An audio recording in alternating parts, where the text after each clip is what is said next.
very conscious I'm the one between you and here and everyone's lunch, so I won't keep anyone waiting. I'm just here to talk about the Mercer Institute for Successful Ageing project that was completed in St James's Hospital in Dublin. Just give you a quick introduction to who we are, and then maybe just talk through the project and how we went about applying BIM to it. So for those who aren't familiar with us, we're a consulting civil and structural engineering firm. We're around for 78 years, established in 1937, and we have a number of locations throughout Ireland and also internationally. We offer a number of services: civil and structural engineering, assigned certifier, PSDP, PSCS, project management and economic development. We across most sectors in the construction industry, being around for 78 years, you don't really avoid them, a number of which have been award-winning. We've worked in over 35 countries internationally so far. This was the biggest or most photogenic photos I could fit in, or projects I could fit onto one slide. So we've worked in a number of large pharmaceutical, healthcare, educational projects throughout Ireland and abroad. And again, I tried to pack as many 3D models as I possibly could onto a slide. Delighted to say I have more models in reserve. Thankfully found out that we had more models than I could fit on one PowerPoint slide. So for Mercer Institute for Successful Ageing, it was one of our first collaborative projects that we delivered in our organisation to an agreed standard, and that's our rendered version of the structural model. We have to apologise to all the architects for our rendering skills as we go out through the presentation. It was completed in St James's Hospital in Dublin, as I said. It was a 40 million design and build project constructed by BAM. We were working for BAM on the design build side, and they were our client of the project. There was a technical advisor team on the other side working and advising the client on the project. It varies in height throughout its floor plan. It's 7 stories at its highest, but also there's 4-story and 2-story sections. We're delighted to say the project is now complete. It was an in-situ reinforced concrete below-ground structure, and the vertical structure was again in-situ concrete. All the horizontal structure was a post-tension concrete with steelwork frame for the roof plantrums, you see here in some of the renders. The facility contains 100 beds, so I'm sure we'll fit as many as we need into it, Bill and David, and 15,000 square metres.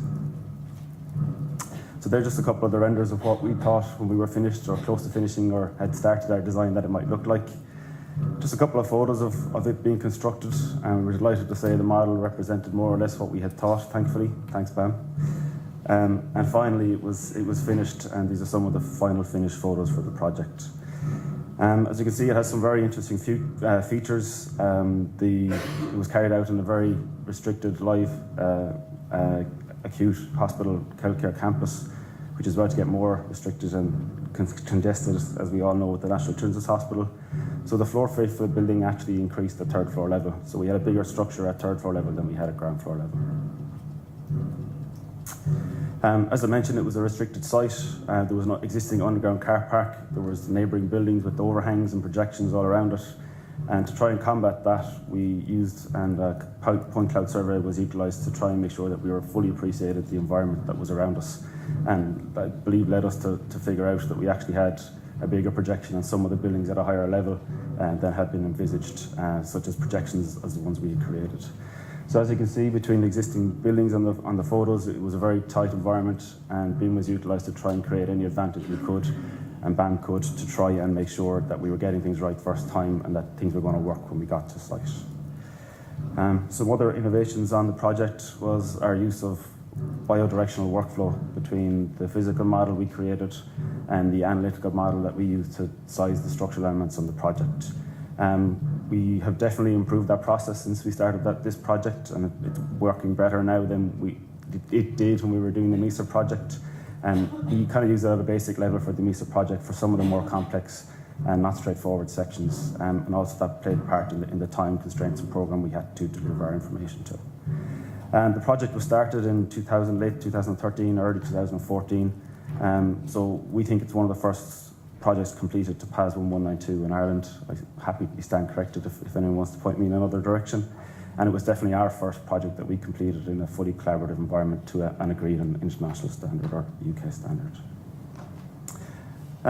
I think everyone in this room realises that communication, coordination, cooperation is essential to the delivery of any successful project, especially one in a healthcare environment and in such a restricted environment and with the neighbouring buildings. So a collaboration system as a CDE was used, business collaborator by BAM, set up by BAM, and everyone started getting used to what it meant to apply PAS 1192 on a real project, and in one that was actually being used, particularly the file name to PAS, which we had to convince and coax some of our technicians to get used to. But at the end of the project, they realised why it was the way it was, why it should be the way it is, and now that we're using PAS 1192 naming systems in most projects that we deliver. A big tool with the use of BIM, as everyone has kind of pointed out in the projects you've seen so far, is the visualization and the ability for us and BAM and other design team members on the project to show the client and those not informed or other stakeholders not informed with the construction process what it actually means, what we're saying, what we're trying to show them on a 2D drawing. To show them in 3D, to walk them through a building just makes a big difference to what their understanding is and getting buy-in from them, and also that they make sure that they get what they want. I think as all the other projects have featured, class detection and coordination and meetings around them was again an essential part of our communication and collaboration strategy on the project. A number of meetings were held, be it fortnightly on site or online, weekly or by phone or by email or whatever it took to resolve and identify clashes. We had a task information manager who worked very closely with the project information manager within BAM. BIM execution plan was prepared to the project to PAS 1192, and that's what we worked to and how we carried out our work, primarily between the main designers on BAM side, ourselves, BDP, and O'Connell Mahon. We used and worked through Revit files, which were federated in Navisworks, which were also used in Glue 360, and which operatives on the site used in Field 360. Again, a big use of Glue 360 was just identifying and highlighting areas where there was issues that needed to be discussed, developed, and organised. Again, just like a lot of other presenters so far today, IFC played a part where other people weren't using Revit, such as the structural steel supplier and contractor. They were using Tekla, so models and information was changed by IFC. I mentioned before, everything was done to PAS 1192 as best as we knew it or could at the time. I think we definitely do things a little different now, and maybe the stuff we thought that was in compliance during this project maybe isn't, but I think we've definitely learned and have, as a result of this project, really developed our understanding of that standard and what it means to apply to a project. The project was started kind of 2 or 3 years before the UK BIM mandate, and as I mentioned, it was one of our first fully collaborative projects. A lot of our staff had to undergo a number of formal training days to kind of start our process through and making sure that we were doing things right from the start of the project. But that was really only the start of it for a lot of our staff. There was a lot of self and shared learning, and we're delighted to work on the project with similar-minded people in the contractor and other design team members. We were open and willing to learn, to realise that we didn't know everything, or to try and show that we didn't know everything, and try and share and get everyone through what we knew or didn't know at the time. And as always, I think YouTube and Google was our friend as we learned throughout the process. I think it'll come up later on, but a lot of the stuff we were finding was that if something was done a particular way, it didn't work for us, particularly in the transition between the physical model and the structural analytical model. And it was about our engineers educating our technical staff or technicians on, and model builders on, the correct way to do something. Just feeding back that the way you did it yesterday didn't work because the model fell apart when I transferred it. Do it the way you did it 2 days ago, and that will work for me. So we were doing that internally as well as externally, with understanding what way the architect wanted the information, what way the MEP engineer wanted their information. And I think the application of BIM was the risk management strategy. It was a challenging building on a challenging site, and everything we were doing in regards to visualization, communication and collaboration, they were the risk management strategies and how we were delivering the project first time as best we could. One of the best project outcomes we had was that it was constructed. It was finished, much to the relief of a lot of our people in our organisation and office, and that we finally got through and we got it built. And we're delighted that, having learned the lessons on this, that we can apply them to our future projects. And we were also delighted that when we asked for references on the project, that we really got some good feedback from BAM, our client, from St James's Hospital, their client.